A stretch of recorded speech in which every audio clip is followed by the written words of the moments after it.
ജീവന്റെ സസ്യഭാവങ്ങൾ.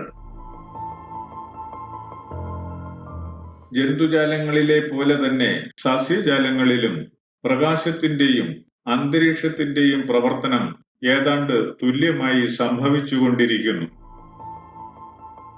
പ്രകാശാഭിമുഖ്യമുള്ളതും ഭൂമിയിൽ നിന്ന് ഉയർന്നു നിൽക്കാൻ പ്രാപ്തവുമാകുന്ന ഭാഗങ്ങളിൽ പഞ്ചഭൂത പ്രാതിനിധ്യങ്ങളായ ജന്തുക്കളിലെ സുപ്രധാന അവയവങ്ങൾ രൂപം കൊണ്ട് കേന്ദ്രീകരിച്ച് നിൽക്കുന്നതിന് തുല്യമായ പ്രവർത്തനമാണ് സസ്യങ്ങളിലും സംഭവിക്കുന്നത്. പ്രകാശത്തിനും ഭക്ഷ്യലഭ്യതയ്ക്കും സ്വന്തം ജീവശേഷിക്കും ആനുപാതികമായി സസ്യം വളരുകയും ഒപ്പം പ്രകാശം സ്വീകരിക്കുന്ന സംവിധാനം കൂടുതൽ ശക്തമായി തീരുകയും ചെയ്യുന്നു. ഏറെക്കാലം ജീവിച്ചു നിൽക്കാൻ ശേഷി ആർജിച്ചിട്ടുള്ള സസ്യങ്ങളിൽ കാലപ്പഴക്കത്തിന് ഒത്ത വലിപ്പമുള്ള ശരീരം പോലെ തന്നെ പ്രകാശ സ്വീകരണ സംവിധാനമായ ഇലകളും അധികമായി വളരുന്നു. മനുഷ്യന്റെയും മറ്റ് സഞ്ചരിക്കുന്ന ജന്തുക്കളുടെയും തലച്ചോറിനും തലയിലുള്ള മറ്റ് അവയവങ്ങളുടെയുമെല്ലാം പ്രവർത്തനത്തിന് തുല്യവും ആവശ്യങ്ങൾക്കും സാഹചര്യങ്ങൾക്കും യോജിച്ച വിധത്തിലുള്ള ജീവന്റെ സസ്യജന്യമായ വികാസവുമായി ഇത് നിലവിൽ വരികയും ചെയ്തു. ചലനാത്മകമല്ലാത്ത സസ്യശരീരങ്ങളിൽ വസിക്കുന്ന ജീവൻ ചലന നിമിത്തമോ സങ്കല്പങ്ങൾ നിമിത്തമോ ഊർജനഷ്ടം അഥവാ ഊർജ പരിവർത്തനം സംഭവിക്കാത്തവ ആയിരുന്നതുകൊണ്ട് ജീവനിൽ സംഭരിതമാകുന്ന ഊർജം അപ്പാടെ പരിണാമം ബാധിക്കാത്ത ശാരീരിക വളർച്ചയ്ക്ക് വേണ്ടി നിരന്തരമായി പ്രയോജനപ്പെടുത്തുവാൻ പ്രാപ്തമായി വരികയും ചെയ്തു.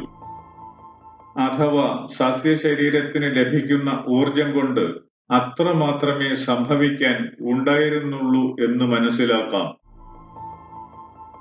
ജന്തുശരീരങ്ങൾക്ക് ലഭ്യമാവുന്ന ഊർജത്തിന്റെ നല്ലൊരു പങ്ക് മനോവ്യാപാരങ്ങൾക്കും ചലനാത്മകമായ പ്രവർത്തനങ്ങൾക്കുമായി ചിലവഴിക്കേണ്ടത് ഉള്ളതിനാൽ സസ്യങ്ങളെ അപേക്ഷിച്ച് ജന്തുക്കൾ താരതമ്യം കൊണ്ട് ശാരീരികമായി ചെറുതായിരിക്കുന്നതായി വരുന്നു. മാത്രവുമല്ല, പ്രവർത്തനത്തിന് വേണ്ടുന്ന സൗകര്യം എന്ന ജീവന്റെ ഇച്ഛയും ആവശ്യകതയും ചേർന്ന് രൂപപ്പെട്ട ശരീരം താരതമ്യം കൊണ്ട് സസ്യങ്ങളെക്കാൾ ചെറുതായിരിക്കാൻ ഇടവരികയും ചെയ്യുന്നു. ഇവിധത്തിൽ ലഭ്യമായ ഊർജം വിനിയോഗിക്കുക എന്നത് സസ്യങ്ങളെ സംബന്ധിച്ചിടത്തോളം സ്വന്തം ശരീരവികാസത്തിനല്ലാതെ മറ്റൊന്നിനും വേണ്ടി ആകുന്നില്ലാത്തതുകൊണ്ട് സസ്യജാലങ്ങൾ ഭൗമജീവികൾക്കിടയിൽ ഭീമാകാരങ്ങളായി തീർന്നു. നിശ്ചല പ്രകൃതം ആയതുകൊണ്ടും വിചാരപരമായ വികാസം സംഭവിക്കാത്തതിനാൽ ആക്രമണ സ്വഭാവം ശക്തമാവാത്തതുകൊണ്ടും സ്വശരീരങ്ങളെ ക്രമീകരിച്ച് നിയന്ത്രിച്ച് ദ്രുതചലന പ്രാപ്തമാക്കുന്നതിന് സസ്യജീവനുകൾ നിർബന്ധിതമായിരുന്നില്ല എന്നും കാണാവുന്നതാണ്. ജന്തുവായും സസ്യമായും രൂപവും ഗുണവിശേഷങ്ങളും കൊണ്ട് വ്യത്യസ്തങ്ങളായി പ്രവർത്തിച്ചു നിൽക്കുന്ന ഓരോ തരം ജീവികളെന്നാൽ ഓരോ ജീവനും ഉൾക്കൊള്ളുന്ന ആവശ്യങ്ങളും ഇച്ഛകളും സാഹചര്യങ്ങളും അനുഭവങ്ങളും ഒക്കെയായ സൂക്ഷ്മ ഗുണങ്ങളുടെ ദൃശ്യതയെയാണ് വ്യക്തമാക്കുന്നത്. ഒരു ജീവൻ എത്രമാത്രം വികസിതമായിരിക്കുന്നുവെന്ന് ശരീരത്തെയും അതിൽ നിക്ഷിപ്തമായിരിക്കുന്ന മറ്റു ഗുണവൈവിധ്യങ്ങളെയും നിരീക്ഷിക്കുന്നതിലൂടെ ബോധ്യപ്പെടാനാവുന്നു.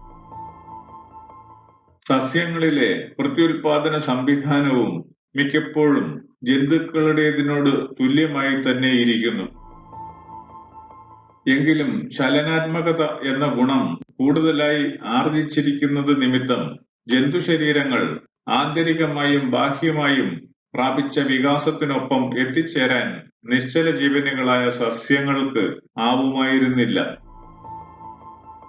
ഇക്കാരണത്താൽ പ്രത്യുൽപാദനപരമായ പ്രവർത്തനങ്ങളിലും സസ്യങ്ങൾ ജന്തുക്കളെ പോലെ വികാസം പ്രാപിക്കാത്തവയായി നിലകൊള്ളുന്നു. ലൈംഗികമായ പ്രവർത്തനങ്ങൾ ജീവന്റെ തനതായ ഇച്ഛ നിമിത്തം സംഭവിക്കുന്നു എന്ന് പറയുമ്പോഴും ഇച്ഛയ്ക്കൊത്ത് പ്രവർത്തിക്കാനുള്ള ശാരീരിക യോഗ്യതയുടെ ശേഷി കൂടിയാണ് എന്ന് വരുന്നു. ശരീരത്തിന്റെ ശേഷി ഉപയോഗിച്ചുള്ള നിരന്തര പ്രവർത്തനത്തിന്റെ അനുഭവം എന്ന അറിവിലൂടെ ജീവൻ കൂടുതൽ കൂടുതൽ ഇച്ഛാശക്തി ഉള്ളതും ആയിത്തീരുന്നു. ഇപ്രകാരം ശേഷി ആർജിച്ചു നിൽക്കുന്ന പ്രവർത്തന വ്യത്യസ്തതകളിൽ സസ്യമായി നിലകൊള്ളുന്ന നിശ്ചല ജീവന് അതിൽ തന്നെ നിക്ഷിപ്തമായ ആൺപെൺ ആകർഷണ ഗുണങ്ങളെ ജന്തുക്കൾക്ക് സാധിക്കുന്നതുപോലെ പ്രവർത്തനക്ഷമമാക്കുന്നതിനോ മിക്കപ്പോഴും വിഭജിതമാക്കുന്നതിനോ പോലും സാധിക്കുന്നില്ല. ഇങ്ങനെയുള്ള സസ്യജീവനുകളിൽ പലതിനും പുഷ്പങ്ങൾ വഴി പ്രജനനം നടത്താൻ പോലും കഴിയാതെ തണ്ടുകളിലെ മുകുളങ്ങൾ വഴി പ്രജനനം നടത്തേണ്ടതായിട്ടും ഇരിക്കുന്നു.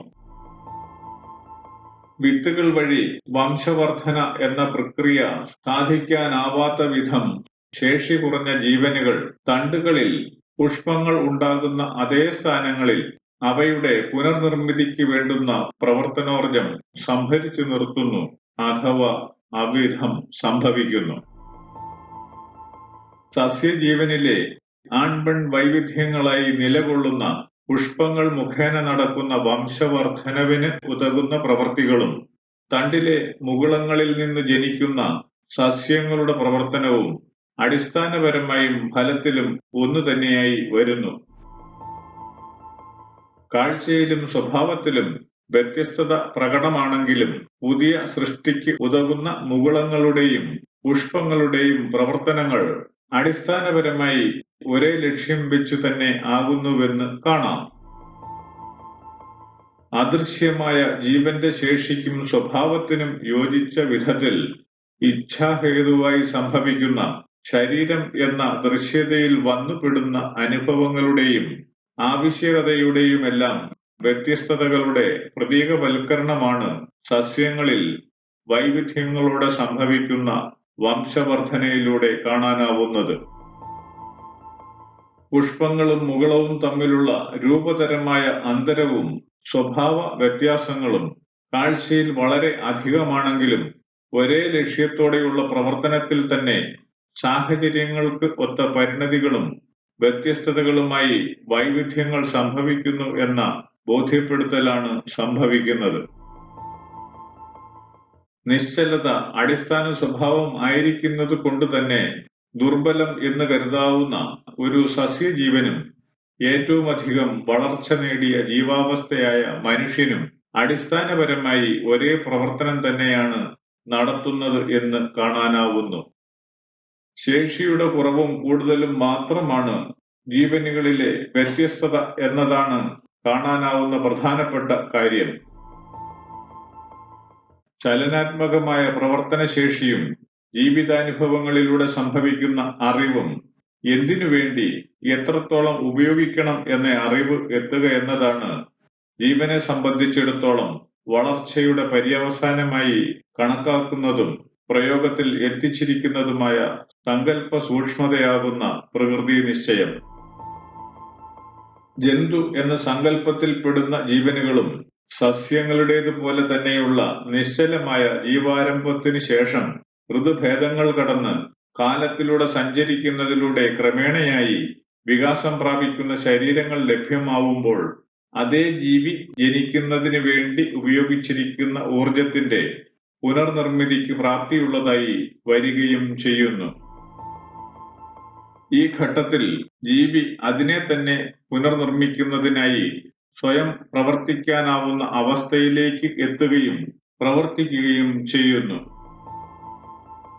പ്രകൃതി ഋതുഭേദങ്ങളിലൂടെയും മറ്റും സസ്യങ്ങളിൽ നടത്തിയ സൃഷ്ടികർമ്മം ജീവി നേരിട്ട് നടത്തുന്നതിന് പ്രാപ്തിയാർജിക്കുന്നു എന്ന് വരുമ്പോൾ ജീവശരീരത്തിന്റെ തുടർന്നുള്ള വളർച്ച എന്നത് പ്രകൃതിയുടെ അനിവാര്യ കർമ്മം അഥവാ ലക്ഷ്യം അല്ലാതായി തീരുന്നു.